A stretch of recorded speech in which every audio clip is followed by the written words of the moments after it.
Hello there, time travelers. Stop. Look at your phone for a second. You think that's the first thing to track your soul? Well, you're wrong. 1,000 years ago, the kings of Europe built an invisible mapa net so tight that privacy didn't just die, it was never even born. We're witnessing the birth of the original surveillance state. You see, there were no satellites, no GPS, just a quill, a scroll, and a very dark intent. How did a king, sitting in a cold stone castle, know exactly what a peasant was doing 300 miles away? The answer isn't just scary, it's the exact blueprint for the apps in your pocket right now. Forget the dark ages. For the crown, it was the age of total light. You think you'd be a ghost without an ID card? Think again. In 1086, William the Conqueror dropped the ultimate data mining weapon, the Doomsday Book. This wasn't just a census, it was a verdict. Every acre, every cow, every single soul, recorded, frozen, captured. They didn't call it Doomsday just to sound cool, you know? They called it that because, like the biblical day of judgment, there was no appeal. What the King's ink said, the world became. If his clerks said you were a beggar, well, then you were a beggar. But here's the really chilling part. It wasn't just about taxes. It was about psychological dominance.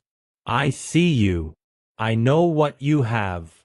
I know where you sleep. Every village was a node. Every church a data point, the world's first human panopticon. And if you think the Doomsday Book was the end of the story, believe me, you have no idea how much bigger this invisible map is about to get. Stop, listen closely, time travelers. Everything you've been told about the so-called Dark Ages is a lie. A carefully crafted deception, you see? You actually think medieval Europe was a place where you could just disappear? That the thick, ancient forests were some kind of black hole of anonymity? Wrong. I mean, that is exactly what they want you to believe. The truth? Well, the kings didn't lack vision, they had a system. While commoners were shivering, terrified of mythical beasts, the Vatican and the British Crown were quietly perfecting something far more real. The invisible map. Think about it for a second. How did a king in London know exactly which remote, muddy hut to squeeze for silver? How did Rome know your name before you even learned how to speak? The wilderness wasn't a void, you see. It was a web. Every bridge was a filter. Every clearing was a bottleneck. See, we think surveillance is some new digital invention, but the infrastructure of total control was baked into the very soil of Europe centuries ago. But here's the part that's going to keep you up at night. This map? It wasn't made of ink. It wasn't made of paper, right? It was made of something you carry with you right now. You want to see the real blueprint of the world? Then you need to look where not even you ever expected to be watched. Welcome, time travelers. You think big tech is watching you now? Try 1086. Look, forget the dusty history books. The Doomsday Book wasn't a census, it was the world's first human algorithm. You see, William the Conqueror wasn't just counting sheep.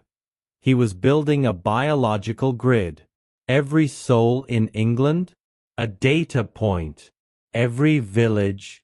A server. No satellites, no fiber optics. Just pure, terrifying control. How? By using the social fabric itself as the hardware. Priests? They weren't just clergy, right? They were censors.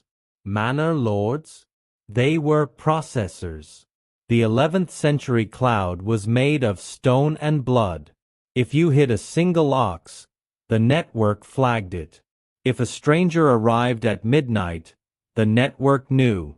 The priests told the bishops told the barons, and the barons told the king.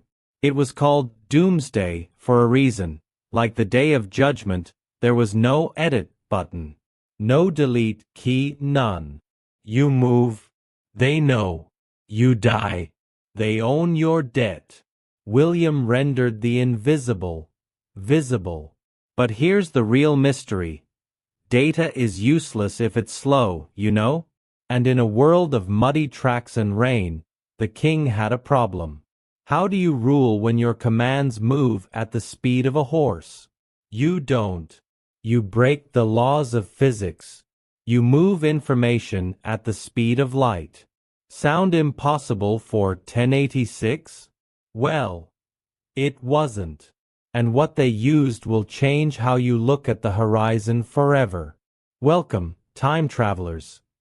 You know, you probably think your private DMs are some kind of modern invention, right? Well, you're wrong.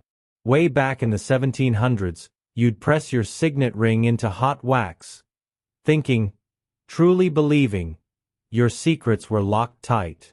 Wrong. Behind the grand post offices of Europe sat the black chambers.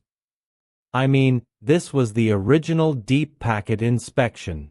Inside, an elite squad of linguists and forgers working in total, terrifying silence.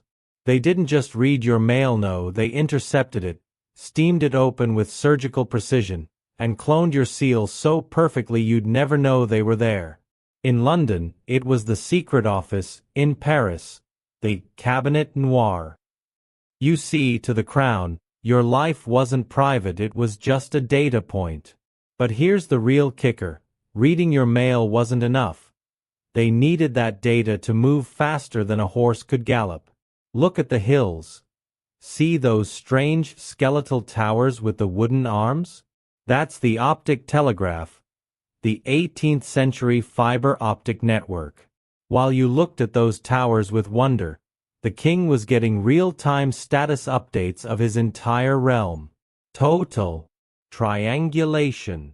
Every secret written, every move made captured in an invisible grid of control. But wait, we know the tech. We know the method. The real question is, who was actually pulling the strings of this global machine? And what happened to the ones who tried to go off the grid? Stay tuned, because the answer, well, it isn't in the history books. Stop. Look at your phone right now. You think that little notification ping is some modern invention? Well, it's not. It's actually a 1,000-year-old echo. You see, we aren't the first generation to be watched, we're just the first to actually pay for the privilege. In 1086, William the Conqueror didn't have GPS, but he had something much scarier. The Doomsday Book. It wasn't just a survey, you know. It was the original, invisible map. Every cow, every acre, every single soul, tracked, accounted for, and no escape. Why? Because if you existed, the king owned your data. Fast forward, time travelers. Those 18th century signal towers we just uncovered? They aren't just ruins, they are the literal grandfathers of the cell tower. The tech evolved from parchment to silicon. But the hunger for total control? It hasn't shifted a single inch. You think you're navigating a map? No. I mean, you are just a data point. In a game that started in medieval throne rooms. The digital cloud wasn't built in Silicon Valley. Its blueprints were drawn in blood and ink centuries ago. Privacy wasn't lost in the 2000s. No. It was surrendered the moment the first empire realized knowledge is the ultimate weapon. You are standing in the center of a masterpiece of control. 10 centuries in the making. But here's the part. The real part. They don't want you to see yet. Stay vigilant. Time travelers. If you're ready to decode the signals they've hidden in plain sight, hit subscribe. The history you were taught was just a bedtime story, right? The real story? They're watching you read it right now.